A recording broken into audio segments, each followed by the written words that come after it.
Hey, John. Hey, Eric. How you doing tonight? I'm doing all right. I'm actually home tonight. Back in Oregon. Yes. Although, had we recorded last night, I would not have been home. Right. I appreciate you recording late. I think, although I am not well, my voice is better tonight than it was last night. Yeah. It will be on me to edit out all the coughs and sniffs and stuff. So if I miss a few, I'm sorry. Well, and my laptop fan is going crazy, so you might have to do some noise cancellation as well. Oh, all right, lovely. It's all good. I can Yeah. I can manage it. So California, huh?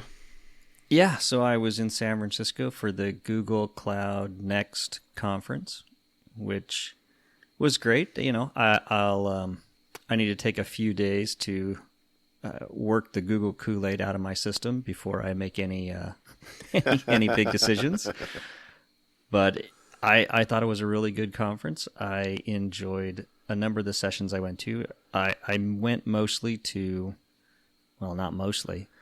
I attended every possible security-related talk that I could and presentation that I could, and got to meet up with some of the solutions architects there and some of their security experts, which was enlightening. And I think the big takeaway for me was AI and machine learning was probably the marquee player, the big pieces of the conference. They had the most space on the show floor. Google's a little big on AI.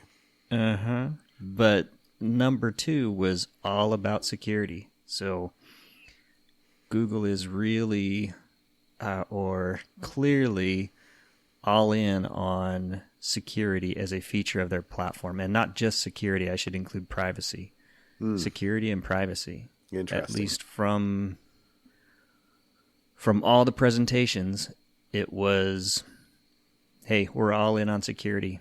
And it was pretty impressive, some of the stuff they showed off from just a cloud security point of view. So probably more on that in the coming weeks. Fun. Yeah, I was jealous. You posted a lot of pics in the chat we had going on, and yeah. I was very jealous. Well, I will admit though, I remembered why I don't like going to conferences. Oh, why is that? Just massive amounts of people and crowds, and you know, one of the days I went to grab lunch and I saw this big line, and I was like, I don't want to stand in the line, but I figured I'd wander to the front of the line to see what the lunch was, to see if it was worth to stand in line for. And I get to the front and there's nothing, and people at the front of the line are standing there just waiting for more food to show up. Oh man. And so people, you know, further back in the line don't even know that there's no food. Was more food going to show up? I actually left and went somewhere else, and actually got to meet up with a friend of ours, Jeremy, and went to lunch with Jeremy. He took me to a place. He works around the corner from. It was at the Moscone Center in downtown San Francisco. Yeah, I know it. And he works just around the corner from there. So went and had lunch. Really great burger. Jeremy, thanks. Thanks for the recommendation on the burger. It was very tasty, and I enjoyed that lunch way better than the lunch of air. Yes, the lack of lunch at. Oh, that's funny. Yeah, but it was good. You know, that's fantastic. The other thing I'll complain about is I enjoy a certain carbonated beverage. As do I. And it is probably my worst to vice. Be found. Yes. I figure if I'm going to have a vice, that's one that I think people can tolerate. And yeah, there was no Coke Zero anywhere to be found. But it was good. Yeah. It was fun. All right. Well, welcome back to Oregon. Yeah, thanks. Another thing that I did, last night was we were going to have podcast night. And so it was also the Google Cloud people had a party with Gwen Stefani and somebody else. And I had told a couple of people, well, I'm not going because I'm going to do the podcast with John. And then you said, well, I'm going to be sick. So having met up for lunch with Jeremy, we actually ended up going to see Gwen Stefani. I would have been upset at you if you had told me that you did not go see Gwen Stefani so that you could record a podcast with me. I'm old. I saw No Doubt years ago when I was actually more interested in concerts. But it actually turned out great because I went and I essentially FaceTimed the entire concert to my 16-year-old daughter, who loved it. Oh, that's because I had texted her and I said, "Hey, should I go see Gwen Stefani or not?" You know, she was confused by the question. What do you mean? I'm with her. I'm with her. So, anyways, it was a lot of fun. That's awesome. I said I went with Jeremy, and he said we should try to get to the very front so you can take an up close picture for your daughter. And he just I just trailed behind him, and he played lead blocker, and we just kind of pushed our way. Wormed your way all the way up. Worked our way all the way up to the front. By the end of towards the end of the concert, we were on the front row on stage left, I guess you'd call it.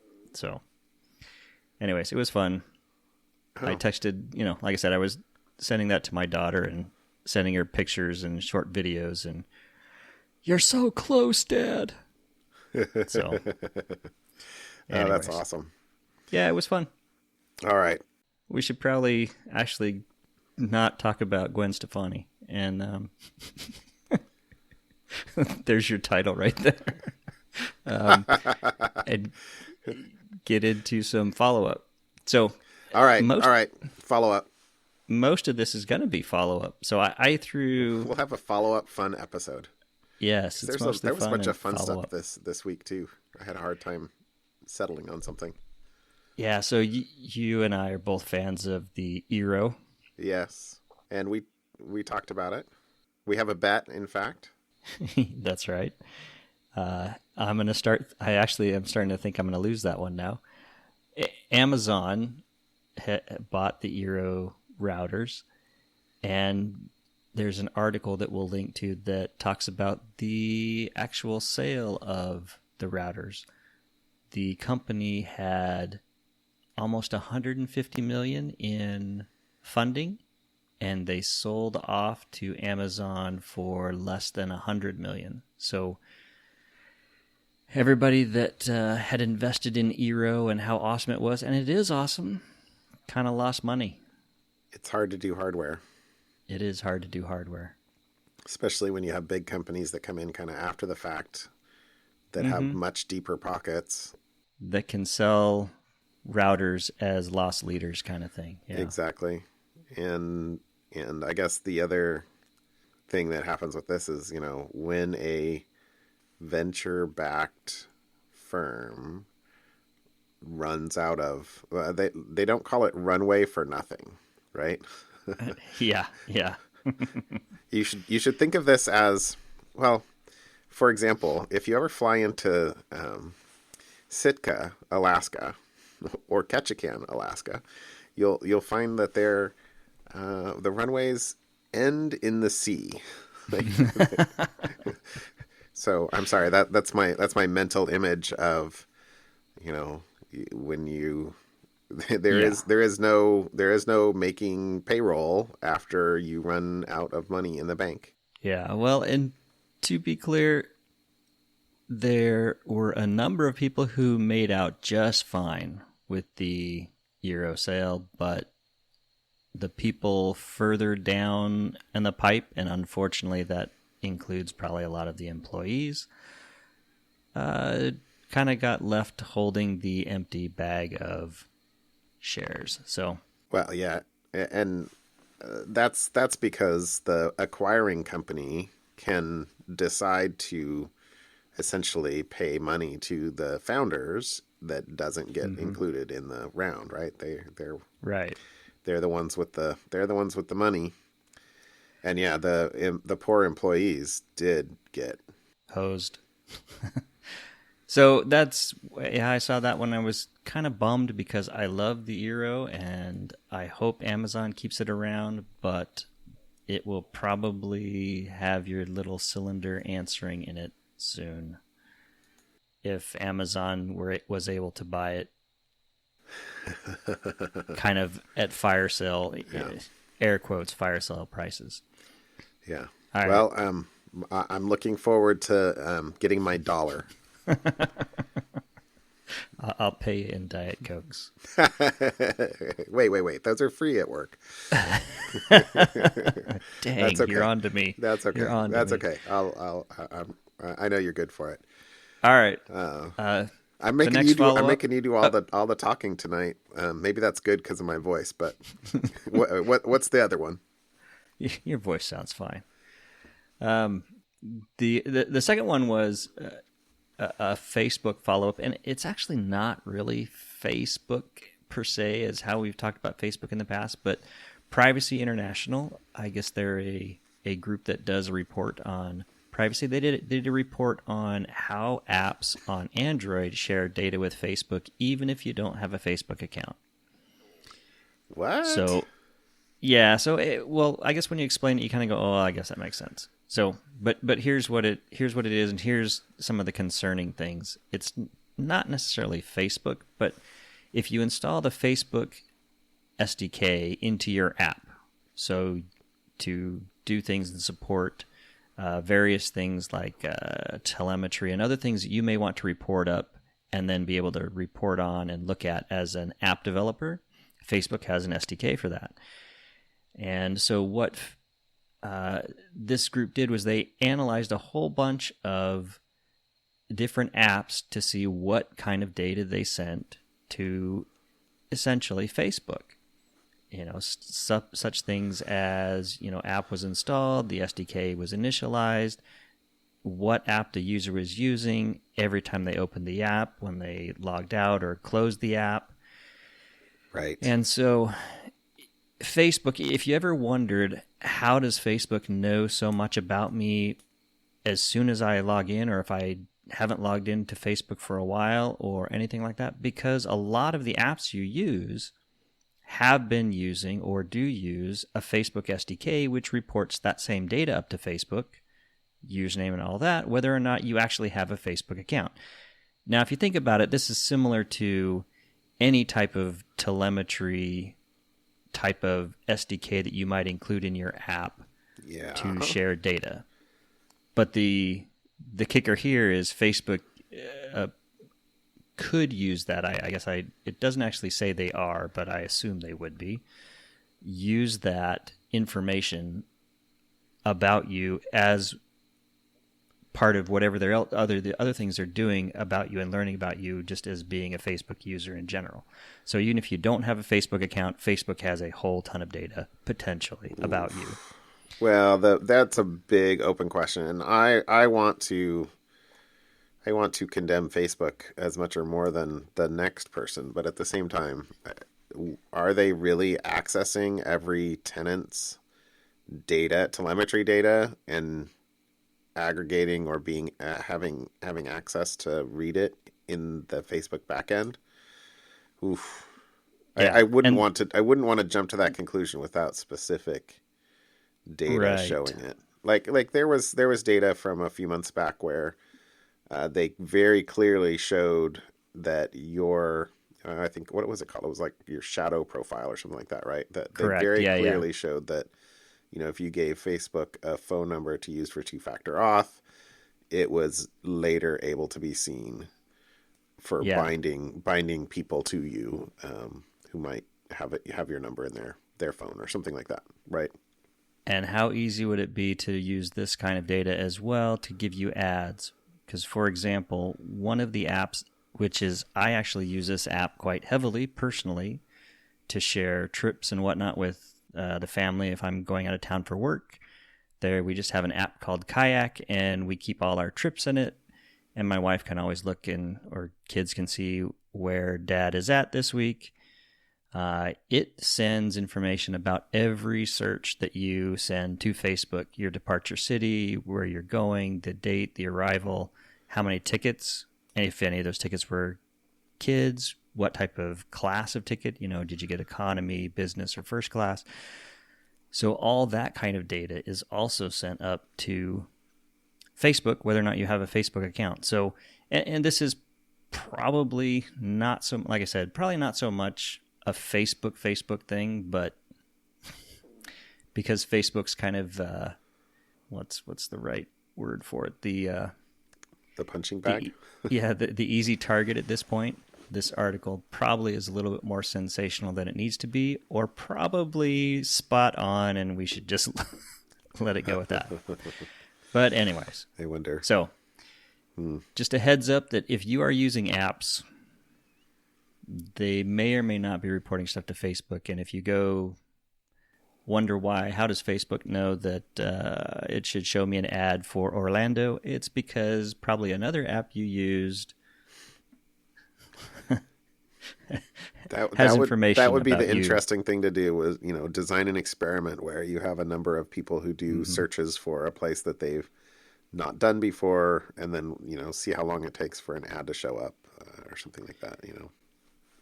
It's insane, the number. So I used Instagram. I don't have a Facebook account, but I do use Instagram still, and the accuracy of the Instagram ads, they used to be whatever. They're getting creepily good, eerily good. Really?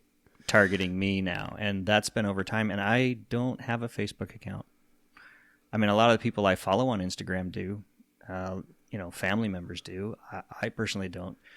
So there's something there. When was the last time you went into well, I know Instagram? Facebook has it because I've done it, but I guess Instagram must somewhere too, and say, show me all my data. I have never done that with Instagram. I should probably go find that somewhere. Check that out. I mean, I remember when I did that, I think I did that on the podcast a long time back. I was shocked at how many people were searching or using my name to try and for car dealerships. Oh. Remember. Yeah. All right, and my final follow-up, my final bit of follow-up, last week, I think I complained about robocalls, and we talked a little bit about robocalls. We have one of our two favorite things we talk about now on the podcast, data leaks and robocalls, and our hatred of robocalls into one article. So apparently there is a company, and I guess I never knew this kind of thing existed, but it makes total sense now that I've seen it. There is a firm called Stratics Networks, and apparently what they do is they can do what they call ringless voicemails, which just auto dials a whole list of phone numbers and just drops voicemails into that phone number's voicemail box without, actually calling the system. And which just sounds crazy to me. How can someone just, it's like it's not the way the phone system's supposed to work. It doesn't make sense, but I wouldn't think so. But apparently that's a thing. And of course, now the data leak side, what they were doing, they record their message and they send that to people. And if someone actually answers the phone and talks back, they record that, which is a problem in different states that have two-party requirements for recording audio, two-party consent for recording audio. But not only do they do that, they somehow left the server where those voice messages were stored on an open server somewhere without a password. So they were exposing thousands of outgoing and incoming recordings publicly, no password, that anybody could download and look. And these were tons of different types of things. Medical, they could be debt collectors or doctors' offices or all sorts of potentially very risky information or not risky is not the right word. Confidential. Confidential. Thank you. Confidential or private information. So this article was just interesting from I didn't know this kind of thing existed, or I guess maybe if I'd have thought about it, I would have figured it. Well, I guess clearly this is obviously how this kind of stuff happens. But so one of the things they talk about here as well is, well, of course they're going to look into it. They don't let people abuse their system and their software or their service to send spam, but of course it's used to send spam. It's against their terms of service. Yeah, that's the best part about it is we don't tolerate it, and then they say, but you as our customer are 100% liable for being in compliance with our our compliance requirements. So it sounds more like a don't ask, don't tell policy, which is we'll ban you if we find you, and you can create a new free account right over here. Yeah, exactly. Yeah. Gracious. I can't remember ever getting a voicemail without it ringing, but I guess yeah, my home phone is quote unquote full, so I don't remember the last time I actually picked it up and listened to a voicemail. And I pretty much don't answer my cell phone unless I know it. And then if somebody leaves a message, I rely on the transcription for the most part to see. Well, I tell you, if iOS 13, because I love my iPhone, but the number one thing, I used to not care, but it's getting so bad I care. The whole full screen takeover when a call comes in has now got to the point where if you're actually using the me. phone and somebody calls you, you just want a banner that says, "Hey, there's a call," so you can easily please Apple steal another feature from Android and put, because that's how Android phones work. It's just a kind of a toast at the top of your screen saying incoming call. And I love Android has this new feature that Google came out with, I think it was last year at their big conference, was a screen to call. So you can actually tap a button to have an AI actually say, hey, this person is not accepting calls. If you're a marketer, I don't know what it actually says. I haven't actually tried to listen to it, but it was one of the conversations that came up while talking to some of the Google guys this last week at the cloud conference. But yeah, so if iOS 13, if that's all it has in it is not the full screen takeover and a much friendlier way to skip out of calls, because once the screen takes over and I don't want to answer it, I have to wait till it goes to voicemail before I can, use my phone again. There's no dismiss button. There's no kick it off. There is on the watch, but not on the phone. It's just slide to answer. So I'm trying to remember. It seems to me like I hit the power off button. Yeah. I do. And then wake it back up. I do. So I basically have to shut the screen down, turn the screen back on, unlock it. Unlock, yeah. So anyways. Yeah. All right. Sorry, that's a sidetrack. I'm with you. So anyways. Stratics. Data leak and robo phone calls. Yeah, it's a twofer. A twofer. All right, well, tell you what. Since you just did 3 massive follow-ups, we're only now getting into topics. How about I do my topic first? Go for it. Although I guess is it related? I guess it's kind of related. So mine is a maybe this is a water is wet, but it's a thing that happened yesterday, I guess. That was, well, I think it's a Bloomberg article, but I'm gonna link to The Verge, just because Bloomberg's still on my naughty list. They're still in the doghouse. Yeah, they're still in the doghouse.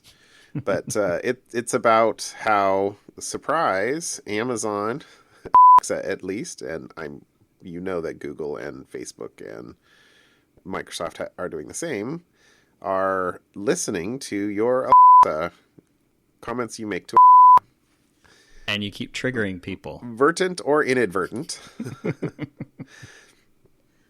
Because, what happens is the companies training the ML algorithms to interpret the speech, do the, voice to text, are, continually listening. They have armies of people.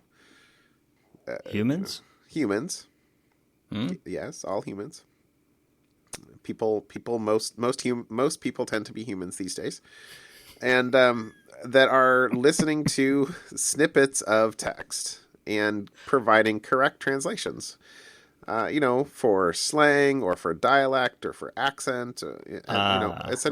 Essentially, they're providing labeled data to feed back into the ML training sets to improve the detectability or the interpretability of the speech, right? But that means that there are humans somewhere in the world whose job it is to listen to. Sorry, I don't have the number in front of me. I think it said up to 1,000 snippets of text per shift, or snippets of audio per shift, and attempt to annotate it with what the correct translation is. Which means that there could be somebody listening to how many I said the A word, didn't I? How many times a day does Amazon get a request through the voice in the tube? Millions, right? So there's not a human listening to every single one of those, but some subset of them, and probably the ones that have a lower confidence score in the translation or something along those lines are going to be listened to. And so this is a water as wet in that the article or the tweet that I actually saw this article link in said something along the lines of something that most machine learning people would take for granted, but the average human probably doesn't realize. Which is, and you and I can think about, of course, how else are they going to get their training set? How else are they going to improve over time? How else are they building their new models without getting labeled data? Somebody's got to be doing it, or anyway. So that's kind of why I said maybe it's a little bit of water is wet, but there was a quote in this article that I thought was interesting, and it references some stuff that I've not done enough reading about, but it says Amazon is actively looking for ways to move away from the kind of supervised learning that requires extensive transcribing and annotation. Wired noted in a report late last year about how Amazon is using new cutting-edge techniques like so-called active learning and transfer learning to cut down on error rates and to expand Beep's knowledge base, even as it adds more skills without requiring it to add more humans into the mix.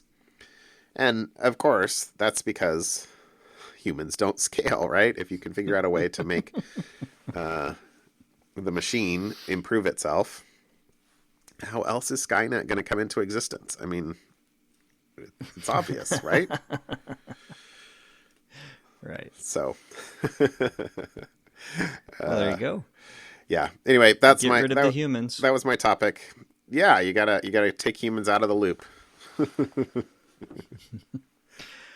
Okay, so my topic I guess is more, I don't know, I feel like it's probably more of a PSA than a public service announcement than a real topic, but it caught my eye in the last couple weeks as something that should be brought more to light, I think. And I'm probably not going to say her name right, but Eva Galperin, she is the director of cybersecurity at the EFF, the Electronic Frontier Foundation.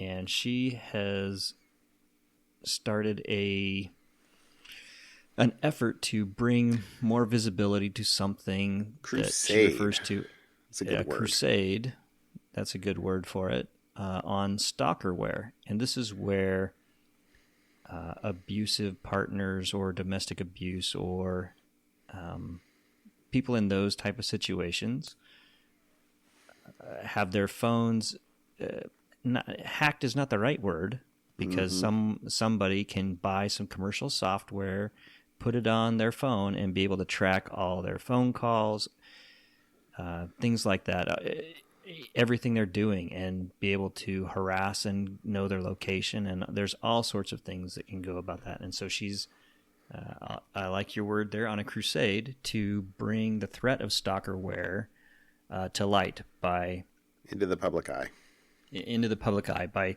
encouraging the antivirus industry to call it out when it's on your device. Right now, I think a lot of antiviruses might call it out as a potentially unwanted program or some other, not a virus, random bits of malware. Characters, not malware, but something that is not obvious. And she's looking at getting Apple to, since you can't really install antivirus software on an iPhone, get Apple to do things to prevent stalkerware from being installed on iPhones, and looking at, trying to shut down companies that sell or promote stalkerware. Bring some of these companies, get them shut down, because despite some potentially legal aspects to this type of software, I can think of, mostly in law enforcement type cases, but, it can be abused and has been abused. And so we'll link to, there's a Wired article where it talks about, kind of the overview of what she would like to see done. And then Motherboard has a list of articles over time. It's just kind of like a topic list of a bunch of articles. If you want to kind of read up on different aspects of this type of software and the damage that it can do, I think would be great. So, that's fantastic. I read the initial Wired story, but I did not see the Motherboard. Yeah, and that just links to a whole bunch of different Motherboard articles around people using and abusing this type of software. That's a nice topic. Yeah. So just a PSA there. Hey, maybe the more people that kind of at least understand what it is and the differences and things you can actually do about it, and things to look for if you are in a situation where you may be a potential victim of this. Right. A lot of things you can look for. So anyways, that's my topic thing. Something fun. Okay. Let's do something fun. Black holes. Black holes are Next. awesome. What do you mean next? You can't rush past that. That is such a cool topic. It was, but I've been the science guy the last several times. We should have switched topics. Let you do the science one. Well, we have our first legit picture of a black hole, which is so cool. It is so cool. And how it was taken and how the algorithm was developed were just fantastic. So yeah, you should read up on it. So there were how many? 8, 9? 1, 2, 3, 4, 5, 6. Yeah, 8 different telescopes all around the world that focused in, and Katie Bouman, a PhD student at MIT, developed an algorithm to piece together all the data. And the article says, without her contribution to the project would not have been possible. So thank you, Katie. Well, she developed the algorithm while she was a PhD student, but now she's a professor. I read the original 2016 article describing her algorithm research, or the proposal, and I think it was called Chirp. Oh man, I should have had that article in front of me. But then, Yeah, this is fantastic because it's basically the problem was, or the problem is that in order to get a big enough aspect ratio, let's see, the analogy was trying to take a picture of a grapefruit on the surface of the moon. And Right. And we needed, in order to get the equivalent level of visibility of light. It's not light though. I think they were using radio waves. They would need to have a telescope or a receiver that was 30,000 miles wide, something like that. And so in obviously that's bigger than the planet. But what she did was she figured out how you could use widely disparate telescopes and essentially sample the data, and where you're sampling it from does give you a very large sort of diameter, so to speak. And then the whole algorithm interpolates what was in between. So it is super, super cool. Yeah. Super cool, video. super cool work. And yeah, the other link. Yay, if science. put it in. Yes. Okay. All right. You're saying shut up. Move on. Okay. Okay. I hear you. No. It's good. Yay, science. Yay, science. Science is real. That's right. Yeah, I'll throw a YouTube link in here too, because I watched this YouTube that was a guy, and I don't know what his name was or what his claim to fame is, but We're so well prepared for this. We're so woefully underprepared. It's okay. Anyway, he's explaining just the mechanics of light around a black hole, which I thought was super cool. Cool. Super and cool. now for something completely different. Okay. So you're right. Completely different. So can we go from the, okay. So if the black holes were erudite or some fancy word. So this is Oregon cops. This is just a little tiny one. This is not my real something fun, but Oregon cops. We live in Oregon. This is why this is interesting. Yes. Respond to a suspected burglar. So they go to a call. There's the bathroom door is closed, and there's suspicious noises and the coming woman's from freaking out. There's rustling noises inside the bathroom. I've trapped the burglar in there. It's a Roomba. Captured. So anyway, I just had to share that because that's funny. That was, I thought, but okay, that wasn't really my something fun. That was just something funny. Okay, my real something fun, and this is like probably the geekiest something fun we've ever had. So if you're not a developer, please don't click on this link. It will make zero sense. I'm serious. Stuff. I'm serious. Just don't. Stay away. Stay away. It's bizarre. You won't like it. But if you are a developer, you have to click on this link. Awesome. So there is a site on the internet called Hacker News. Hacker News is it's from Y Combinator. It was stood up from Y Combinator, which is like the first of the startup incubators. Accelerators, incubators, yeah. Yeah. And anyway, Hacker News is full of developers. And I don't know if you've ever met a developer. They are all opinionated and argumentative. But this site that we'll link in here, it is one person's take. I presume this is just one person's take on explaining the top stories on Hacker News in a particular week, but in the most hilarious way possible. So I saw this link.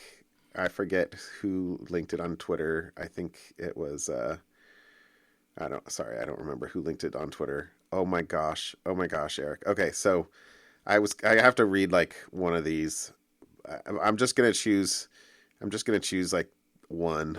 I'll do the teen becomes. So this is semi-security related, but on March 2nd. So this was from, I was clicking around on there, and this is from March 2nd.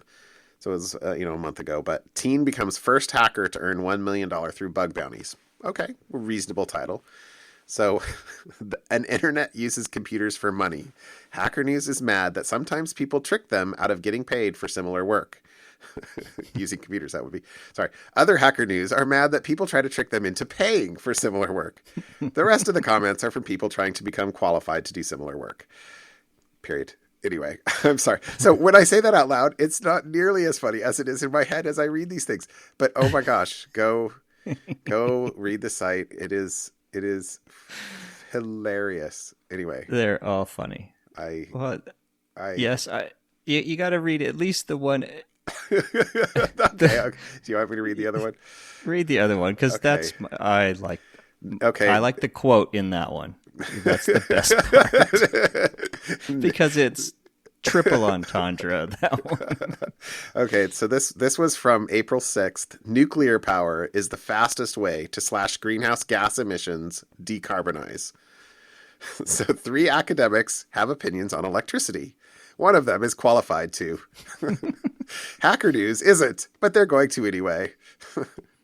As with all the strongly held and poorly understood opinion debates Hacker News gets into, the vote to comment ratio approaches parity.